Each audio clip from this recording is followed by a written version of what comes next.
Hello everyone, I'm Etra, and today I interviewed the STAR Rocketry Team from the University of Madrid. So could you please introduce yourselves?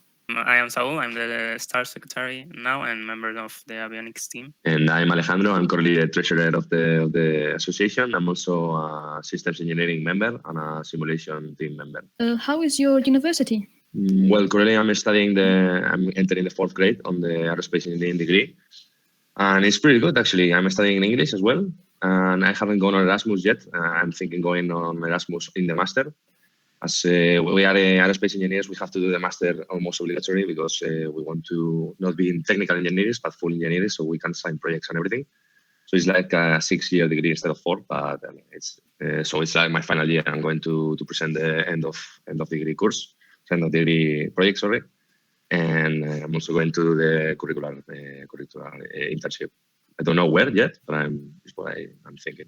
What job opportunities do you have after university? There are a lot of job opportunities because in the university they have a lot of job-oriented services, like some events featuring most enterprises from the engineering sector and also from non-engineering sectors.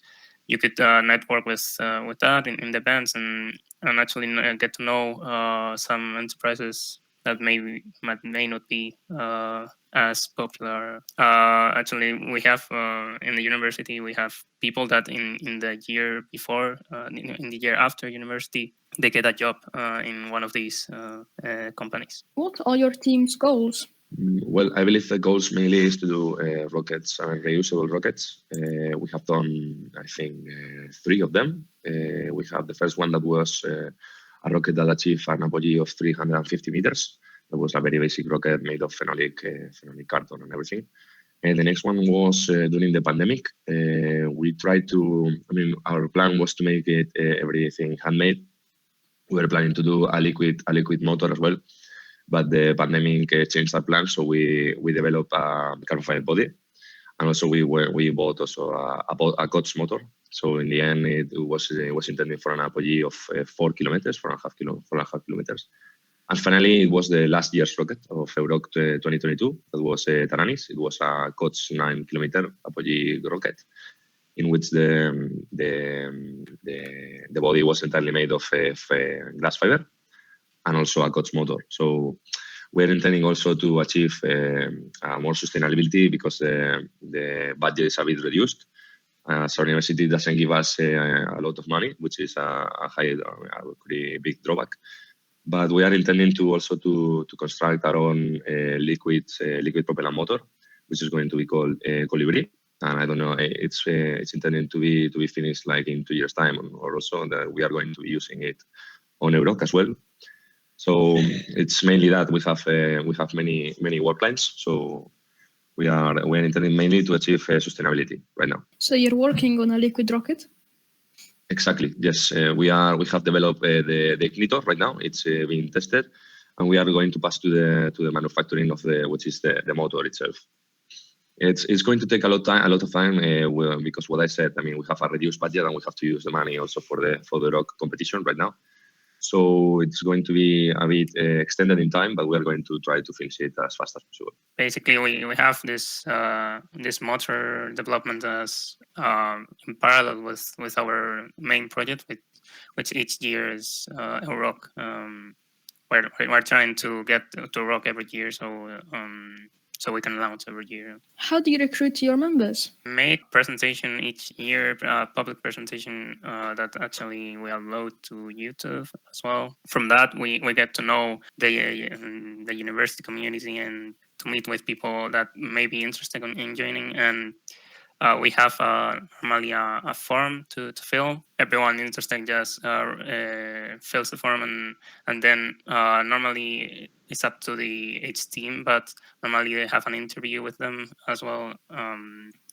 Not too much of an interview such as the one you will have in a company, but just an interview just to get to know a little bit more about the person, and also some technical questions that might come in handy as well. Also to see if these people are suitable for what projects they are suitable for. Yeah. What can members learn from joining your team? There are a lot of things they could learn, actually. As we have 5 different teams, the competences are different in each one. For example, I'm part of the simulation team, which we do mission analysis and also different kinds of analysis like Monte Carlo analysis. We do the preliminary design of the rocket, as we are using an iterative method to obtain the optimal structure of the rocket. We are using several tools. For example, we have an in-house tool which is called STARDust, which we are using we have fully developed it from zero, and we are currently using it to make the simulation analysis. We are also using ASTOS, which is the European Space Agency program, to make also Monte Carlo analysis and mission analysis. However, we also use FEM programs such as ANSYS. We are also using Hypermesh. So we have a lot. Then we also in PR we are also using the Stardust, as it has let's say motor capabilities. It's a motor simulation. They are also using stack scale, I think, for the requirements and everything of the liquid motor propellant. In avionics, we use avionics simulation such as LT-SPICE or Multisim. You can learn Altium as well for PCB design and manufacturing. For new members, we have made some workshops for basic electronics and also Altium usage, because Altium is not that intuitive itself. So for other departments such as fuselage, you can learn SolidWorks and how to do simulations in SolidWorks as well. We have a workshop for that every year. From other departments such as marketing department, you can also learn to edit videos and do some marketing posters and stuff, which is good to do. From the fuselage department, also we have the most important thing we have is a makerspace in the university. So there you can actually work on using the tools such as like generators, and also we have 3D printers, CNCs as well. Could you tell me something about your rocket? Basically, we are presenting to a 3 kilometers apogee rocket. It's going to be partially made of glass fiber and carbon fiber. We are using a COTS motor, as it's stated at the beginning of the interview, which is already bought. I think it's transported to EuRoC. We are going to handle 3 payloads. One of them is going to be deployable, which is going to have a GPS tracker. I think going to have an aero brake system, which is going to be, it's not going to be functional, but we are intending to try the mechanism basically to be using it on future rockets to control the apogee of the rocket. And then the third one, we are going to have a field programmable gate array that is let's say like with I think an SDR or something like that. I don't know. It's basically a programmable and logic gates to control the payload. And then I believe that we have also introduced generative design motor retainer, which is made with artificial intelligence, and it's been designed to optimize the loads that is going to be sustaining during the flight. Basically, it's going to be located at the top of the motor, and it's just it's made by using selective laser melting. So it's a very advanced technique that we have introduced this year in comparison with the last years. And finally, it's the fins that we are introducing in the rocket right now. They are carbon fiber made, and they have been attached to the bow tail by using also carbon fiber with a special adhesive. Yeah, sorry, I'm obtaining the word in Spanish. I don't know how to say it in English. It's just pegamento. So we are, let's say that the advancements, we have reduced the apogee from last year's, that was 9 kilometers to 3 kilometers, but we have introduced several advancements in comparison with last year's. So it's like a more advanced and high-degree rocket in comparison with last year's, although we are achieving a lower apogee. How do you test your rocket, and how do you measure whether it's working correctly? Yeah, we're used to test every system by itself. So we test avionics apart from the fuselage and other things. We test this using our own test benches and using the universities. So this year, for example, we tested the tubes against bending, the carbon fiber tubes, and this was done in the university. with a special machine, hydraulic press. Then later on in September, we are planning to test the whole rocket, the whole assembly of the rocket, do tests of for the assembly of the whole rocket, also identifying the possible errors that can come up in the test, and also that we are not currently testing our rockets like by launching them, because we now cannot launch any rockets due to the lack of any.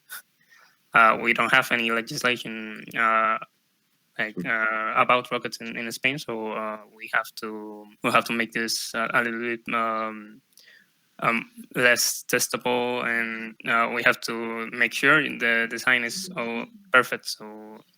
So the design process takes actually a long time, and we have tested a lot, like the design. We have tested integrations in the CAD and. No. Let's say that here in Spain, if we wanted to test the rocket, we would rent a military base, but the prices are really high. I mean, it's like 25K a day, so we don't have that money to spend right now, and we would need a very wide space. We had a meeting with a lawyers group, and they told us that we would need, if we wanted to launch a rocket, for example, at 5 kilometers apogee, it's like 5 times that. It's like 25-kilometer radius land. And here in Spain, there are not that many free spaces. Although we have a lot of free land, it's impossible to launch them there because we don't have any legal background to support it. So it's pretty difficult right now. We are trying to find some places for help to launch our rocket. For example, the S3 rocket, that is the rocket that we developed during the pandemic, hasn't been launched yet because of that, basically, because we don't have any place to launch it. And we are obviously trying to do it here in Spain, but concerning the legal background that we have, it's almost impossible. So I don't know. We are trying to launch it in a military base if they lend it to us. But until right now, we couldn't have done it. Yeah, we are hoping as well that with the creation of the space agency from Spain, there would be some new laws concerning the rocketry and rockets itself. So we're hoping that the creation of this space agency would actually get faster with rocketry stuff, and also. We are not the only ones in Spain that do rockets, so we have now 8 organizations, associations, student associations doing rockets in Spain, and we are doing pressure also with legal advice from a lawyer group. We eventually launched our rockets. How do you promote your team? PublicRelations department, marketing department, which is in charge of all like social networks. We have LinkedIn, Instagram, and we are now a little bit behind in our public relations stuff, but we have a web page that is been developed now, and so basically we just advertise the association with this, and also with all the public presentations and the presentation of the project itself every year, because we do that as well. Also go to events, so like scientific divulgation events, such Expos as well. Yeah, expos. So last year we went to several of them, and we also tend to get to know the public, the general public, and also that the people get to know what is rocketry and why do we do this, and also like learn about other things that are now in apogee, really. What are your experiences at EuRoC? Our first participation in this competition was last year, and it ended quickly as we had a problem with the motor at, I think it was 1 kilometer of altitude or something like that. Basically, we had an overpressure on the rocket cylinder, and it basically exploded. It wasn't our fault. I think it was a misfunction of the motor itself. but it ended our plans quickly. So this year we wanted to do everything as perfect as possible so that we can avoid failures like this. Even though it's not our problem, but we want to do everything as good as possible. Let's say the greatest criticalities of our motor it's basically three, which are the fins. As I said, they are with a special adhesive attached to the bow tail. They have been tested, but it's one of the most critical parts of the rocket that is exposed to the flow, so they could detach. Let's say that we are working with very high safety margin, so it shouldn't happen anything basically. But we are testing it. Also, it was the motor retainer, as it's been designed with generative design with artificial intelligence.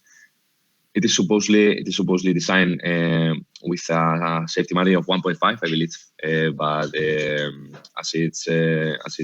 it's not been handmade design. It could fail. Obviously, no. We are also testing it. Payloads. We have a deployable one, as I said, and we want to ensure that the deployment of the payload is as good as possible. As we are detaching the cords with a special bag, so we don't have any entanglements of the cords or anything. And everything is as safe as possible. I think in the competition this year, we are going to be 20 as well. We are going to have several doctorates. For example, Saúl is studying its doctorate, I think. Our president is also studying its doctorate. For example, we have several advisors that are not currently, let's say, being active on the team, but they are accompanying us to give advice and everything. And finally, we have also graduate students like me, because I haven't been graduated yet, but we are also learning from these experiences, as they are really good for us and for our future career, actually. What are some of the biggest challenges when designing your rocket? Basically, the biggest challenges, as I said, it was the fins. These are being finalized right now. It was also the design of the tubes. We had some problems because we were analyzing it. We used ANSYS to analyze as a FEM method the tubes. And we didn't know how to analyze them, because as we have like a mixed component fuselage with glass fiber and carbon fiber, the integration between them is pretty difficult, because the widths of the tubes is different. As we have the glass fiber is less tough than carbon fiber. They say that the width has to be greater than the carbon fiber. So we didn't know how to integrate them, and in the end we end up making a chaflan in the fuselage, but an interior chaflan. That is, it doesn't affect the flow of air through the rocket. As aerodynamically, it could be a very high problem, a very big problem. And we used couplers as well. So at the time of analyzing it, we were analyzing the tubes separately, which is not correctly, actually, because obviously if we are putting, let's say, we are testing carbon fiber separately with glass fiber with the same load, it's not realistic. So in the end, we did a separately load analysis through the rocket. And the analysis has been very accurate, as we have already testing it in the reality. So it's really, really good. And also the development, this year, we have a 75 millimeter of diameter motor. Let's say our rocket is 100 millimeters. So we are not using a minimum diameter rocket, which is the first rocket in which we are introducing this type of technology. Let's say modus operandi of the rocket. We are using several centering rings in the rocket and several rings in the motor to attach it to the fuselage. We are trying to grow in this direction right now with our rockets, and I think it's going to work really good. Yeah, I think also one of the biggest challenges was to design, taking into account the security of the people handling the rocket, because last year we had some problems about security when pyro things, the pyrotechnics, and so we have implemented several measures. Also for this in the avionics subsystem, we now have quite a lot of protection measures, such as like switches and remove before flight as well, to make this a little bit safer for the ones that have to assemble the rocket once the motor is loaded. So in the pyro shop and at the ROC, it's always like you have to do it fast, and you have to do it correctly as well. So it's we have implemented these measures to assure that everything is correct. Do you want to join other competitions like Spaceport America? Be actually an honor to join that, but we don't have any more. Like the budget is really low now, and we cannot develop any more rockets per year. So maybe it is for us a little bit difficult to do it, and also the transport to go to the United States. It's kind of a thing to take into consideration when loading the rocket, because as you know, like rocket, it could be misleading. The type of rocket is it's kind of really similar to missiles and military equipment. So when sporting, when traveling with that, it may be our long-term goal would be to enter other competitions and do one rocket that actually serves and works for all of them. Could you tell us more about the rocket, like for example its cost? Let's say that we are trying to reuse some parts of our previous rockets. For example, the motor case is being reused from our S3 rocket. We are trying to reduce the budget as much as possible so that we can use also our budget towards another research and development projects such as the liquid propellant motor. So right now, let's say we have estimated the cost of our rocket about around 5,000 euros concerning the fuselage, the price of the motor with the shipment expenses, and also regarding the avionics, as we are using a redundant avionics, we have to, let's say, to double price almost. So it's like that. We are trying to reduce the budget, the costs as much as possible, because we don't have the let's say the acquisition capabilities of other teams in the competition. Basically that we have several sponsors, especially regarding the fuselage. This year we have added a new sponsor that is providing us the carbon fiber and the glass fiber that we are using for the fuselage. We are very proud of that several companies here in Spain and all around the world are supporting us with the kind of things, because otherwise we wouldn't be able to make it, basically. Actually, considering I am the treasurer, I'm really happy with how the costs are being managed this year and how we are not being tight on the budget. We are really calm right now. So it's going really well. So we have sponsors that not only provide with physical like carbon fiber or glass fiber, they provide us as well tools, and we have Astos, ANSYS as well, and Altium for the avionics. We have several sponsors that they don't give us money per se, like the tools for doing it. So now, for example, one of the newest ones is an institute here near the university that does machining for several for the metals we're using, and now we have actually machined with them several parts for the liquid propellant motor, and also like the support from the university, although it's somewhat lacking. The support from the university is really good as well. They support us by giving us the makerspace where we do most things, and also they give us a storage room so we could store the that we have, and that's great. They support us really good. Yeah. They are giving us some money, but not in a direct way. Basically, our university basically gives us money. If they give them, for example, me myself, I'm buying something that is not inventable, so that it's just one use basically.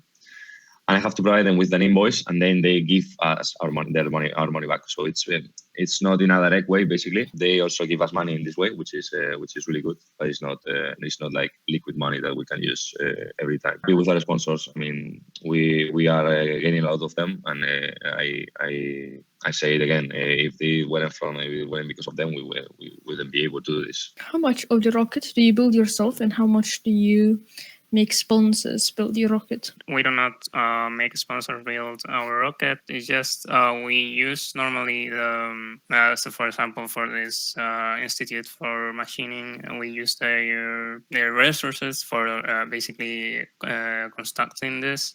And also we have a table here that we have done. We basically we're trying to build as much as possible ourselves. But normally there is no. So for example, for the motor retainer, it was complicated manufacturing because it's a complicated design, and we have to build it with one of our sponsors GLC PCB with selective laser melting. So there are several designs that require more technology that we can handle. So we are used to manufacture them outside from the association. So basically, in our Fuselage team, we have a lot of members that have been studying industrial engineering and also industrial manufacturing.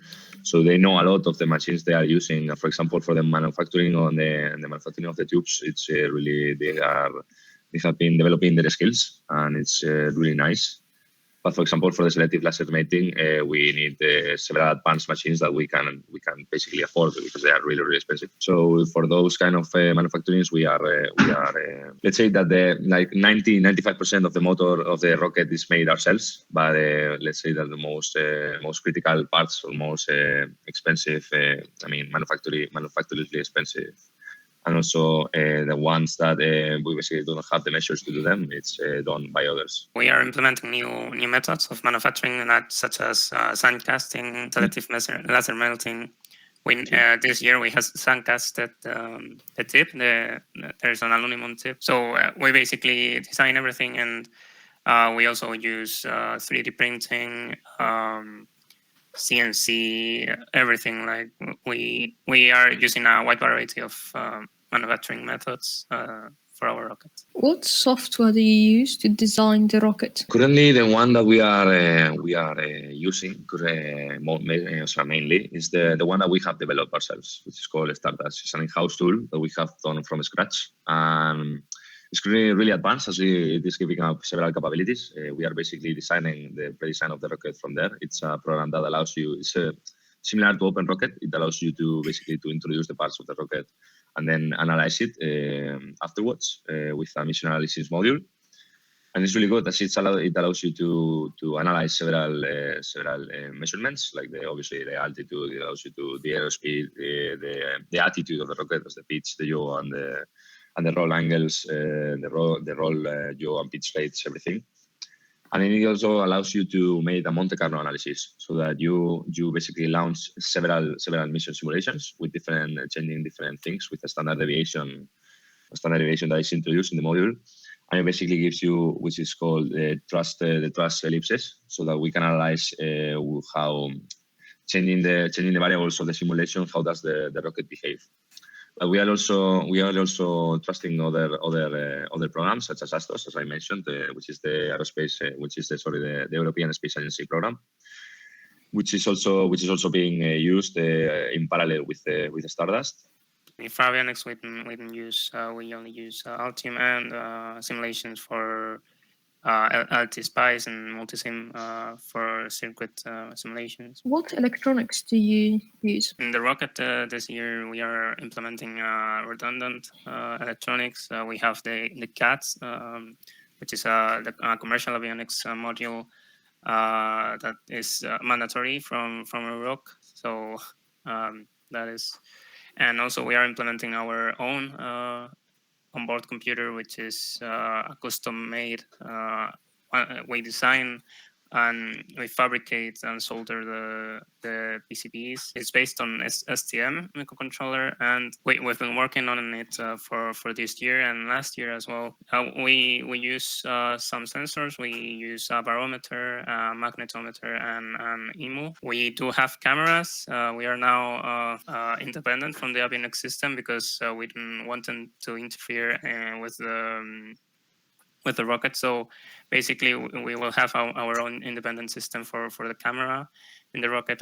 We use one camera on the lower part of the fuselage and in the upper part of the motor, and the deployable payload has a camera, and it will only record from when it's deployed, but it's good to know how a camera works as well, in the stability of the camera and also all these things taken into account. So basically, the custom avionics system has two modules. One of is the power management system, and the other one is the controller system, in which we read all the sensors and we write to memories. So we have flash memories going on there to record all the data, all the raw data, and also we have telemetry in the rocket. So we're implementing an RFM23. We are now having there's this PCB module which is used for RF, radio frequency transmitting, and we're implementing this in the Avionics system. We are used to have like 10 kilometers of range with a telemetry system, and this is not at full power, so we will have probably more than 10 kilometers. It is difficult to test though the range of telemetry system because we need really flat surface to do that. So it's not easy. The recovery system do you use? This year we have implemented a new recovery system. We have based our rocket separation into two split systems which work together. Basically, we have introduced a cold gas separation system which is composed of compressed CO2 tubes. So basically, when the rocket computers detect the apogee, the system launches the detonation of the cold gas system, which is we have designed a special nozzle so that the cold gas can expand and have enough force to separate the tubes on flight. And basically, we have a second system, which is that in case the cold system doesn't work or doesn't separate the tubes, we have a hot gas based on black powder system, also black that detonates as well. We have two split cannons that detonate at the same time to have a bigger explosion to ensure that both tubes have separated. And as I said, obviously, as everyone, we have a main and a drop parachute, but we have introduced also a parachute bag that is intended to prevent the entanglement of the cords. And we have within that bag we have introduced the parachute for the deployable payload as well. That is going to be deployed at the same time that the main parachute, I think, deploys. It's going to be at 450 meters of altitude. The parachutes are going to be tested, I think, this week. We haven't been able to obtain the parachute bag yet because it's coming from the United States, and you know that the shipment from there is being pretty difficult. But we have already bought the parachutes, and I think it is going to work pretty good because we are ensuring basically we want to prevent basically an unnecessary explosion in our rocket, so that if the cold gas system works, it would be really good, as we shouldn't be using any high, and we shouldn't be having any big explosions in the air, which is not what we want. And the detail is that the detachment of the tubes is going to be with the ogive of the rocket in the top part of the rocket, and we are going to have, obviously, we have the one payload in the top part and the other two payloads that are attached in the second half, that is the lower half. So following, and we have taken this decision following the recommendations of the EuRoC members last year. As last year we were detaching the tubes in the middle of the rocket, which is not as safe as doing it on the top part. So it's just that's it. What is your payload? The payloads are 3 Cansats. We're doing one of them deployable, and the other ones, they are not deployable. So the 3 Cansats that are 115 millimeters and 66 in diameter. We have our R plus D projects there. First one is the deployable. We have a navigation system, a complete navigation system featuring GPS, a barometer, magnetometer, EMU, and memories for the data gathering. And also we have in the deployable payload we have the redundant compulsory electronic system, which is the commercial avionics system from KATS. And also in this one we have a camera just to record everything for our research on how the separation system works. The separation and the parachute system works as well good, just to find any future errors or design guidelines for the future. For the second one, we have an aerobrake system.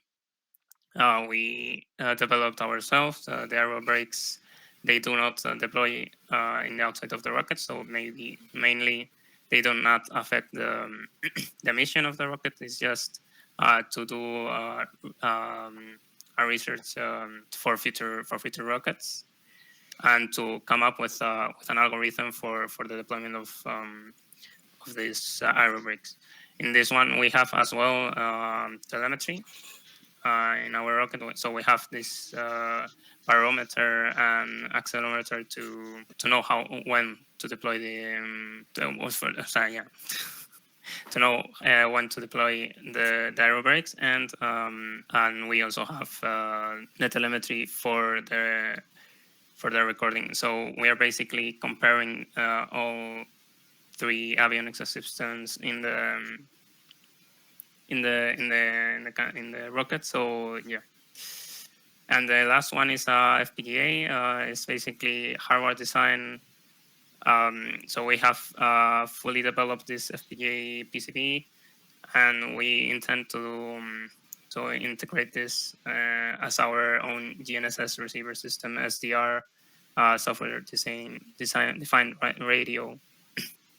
Because now what we have is that commercial GPS systems, they do not they are capped, so that you cannot go to more than 2 Gs of acceleration, so that you cannot use for military reasons. So we are now developing our own system in order to reduce this cap. Do you know Kerbal Space Program? Yeah, I know it exists. I haven't played, although I have it downloaded in my PC, but I haven't played. I haven't had the time. Because of the lack of time I had this course, to be honest. I mean, I didn't have even time to watch YouTube or something like that. It's really stressful. Do you have any advice to young rocketeers? I would say that, for example, saying something about me, I entered into this association without knowing much about rockets and rocket science, basically. I just knew that I loved the space and satellites and everything like that, and I have learned a lot from these guys. So I'm really happy to have submitted my form to the association and to be accepted in it. And I have escalated pretty quickly, because I was like just a normal team member, and in 1 year I'm the treasurer and the systems engineer as well. So I would say leave the teammates and the people around you to lead you, to teach you new things, to be be really open-minded when you when you introduce yourself in these kind of things, because you can learn a lot of things by just listening to them, to go into all the meetings, to just hear new experience, hear new things, new ways of thinking of the other people of the team, which is really good. And actually also it's a good way of growing up towards your professional career in the future. So I would say that being really open-minded, being really flexible with your way of working, with your teamwork capabilities and everything, because you can learn a lot of things if you leave them to it. What are your favorite space movies and YouTubers? A lot of movies. Yeah, for me too. Interstellar, for example. I love Interstellar. It's amazing. It's amazing how space movies, they all have their own theme, and there's always a new story there. There's not always the same. It's just completely different any time. I used to love Gravity as well. Gravity, yes, that's really nice as well. I also love the one that is from Matt Damon. It's called The Martian. Oh yeah, that one is good. That movie is really, really good. I've watched it many times, and Matt Damon does a role play that it's amazing, and it's really good again, because I think that the movie was inspired by someone that hasn't studied anything about the space or Mars or anything, and he was pretty accurate in everything he written. So it was according to physics, obviously. We know I'm watching a lot of physics here in YouTube. For example, in Spain, that is called Javier Santolaya. I don't know if you know them at all. It's Javier Santolaya and Quantum Fracture. These two are really, really famous here in the science atmosphere and environment here in Spain. And basically, they are supporting these kind of films. It's really nice. Actually, I don't know if you understand Spanish, or I don't know if they have subtitles in English or something like that. But if you want to see them, I recommend it. I don't know much Spanish. Okay. Anyway, I don't know if they have subtitles in English, to be honest. I'm just saying it. They are really nice. How about the YouTubers? For example, Everyday Astronaut, BPS Space. You know them? BPS Space, yes. Yeah. Good YouTubers as well. Yeah. BPS Space just does this whole things that it's just mind blowing how. Yes, there's also Everyday Astronaut. Scott Manley. Yeah. To be honest, about let's say space, I follow more. I like to, when I watch YouTube, I like to see more like theoretical physics. I think they are pretty interesting. That's why I told you about these two guys in Spanish.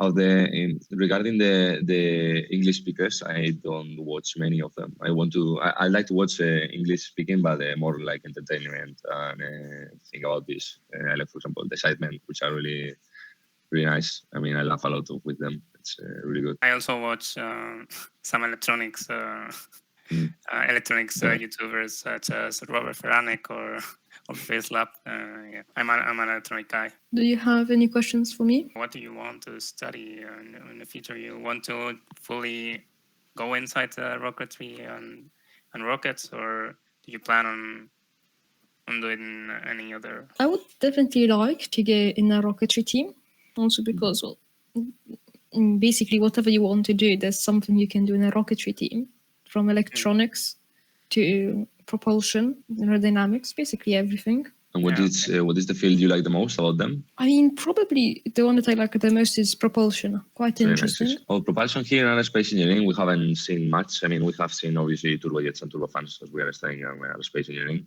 But rocket propulsion, I think, is more about the specialization we have in this course, which I haven't selected. Actually, I have selected aerospace vehicles. But I think it's really interesting concerning the difference between solid propellant and liquid propellant. I think to study about it and to get in depth about it, it could be really. I don't know if I would see something about it in the masters, but I would really like to know about it. Yes, liquid propulsion is quite interesting. And what about aerodynamics? What do you think? This is my preferred field, actually. If you want to build a rocket that flies straight, then you need to know a bit of aerodynamics. Or you can just go on a pedal rocket and just try random stuff until you get something that works. I don't know if it will work. I mean, for example, for me, that I love aerodynamics, seeing the Starship of Elon Musk. Have you seen it? I mean, it has fins on the front part of the rocket. Yes.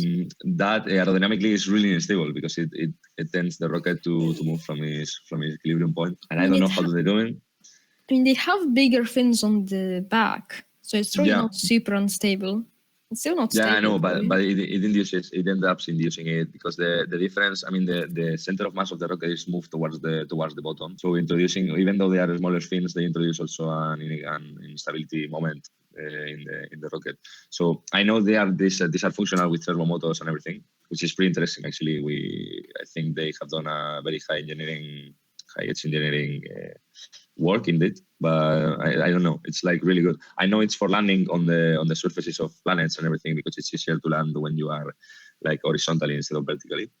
But I really like it actually. But it's from aerodynamics point of view, it's like really messy. Yes, you need an active control system for sure if you want to do that. Also because there are only 2 fins. There are 4 fins, but they're on the same plane, I guess. So it can still incline. Thank you for joining the interview.